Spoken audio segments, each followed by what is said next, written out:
নমস্কার বন্ধুরা, আজকে রাতের খাবারে নিয়েছি সামান্য একটু ভাত। গতকালকে করা ছিল। মাছের ঝোল রয়েছে, এখানে মাগুর মাছের ঝোল বিভিন্ন রকম সবজি দিয়ে করা রয়েছে।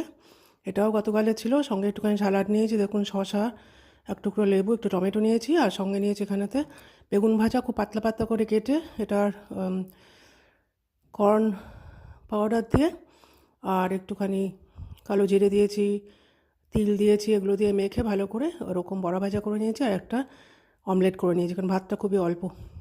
আমার ভিডিও ভালো লাগলে, ডিটক্স ওয়াটার আছে, ভিডিওটি ভালো লাগলে চ্যানেলটি সাবস্ক্রাইব করার জন্য অনুরোধ রইল। Thank you very much. ভালো থেকো, সুস্থ থেকো, bye bye. Guten Abend, Freunde. Heute zum Abendbrot habe ich Reis genommen, Fisch indisch mit verschiedenen Gemüsen, Tomaten, Gurken, Zitrone, Detox-Wasser, und dazu habe ich noch gebratene Aubergine und ein Omelett genommen. Das ist alles. Wenn es euch mein Video gefallen haben sollte, bitte abonniere meinen Kanal, bleibt gesund, bis zum nächsten Video, auf Wiedersehen.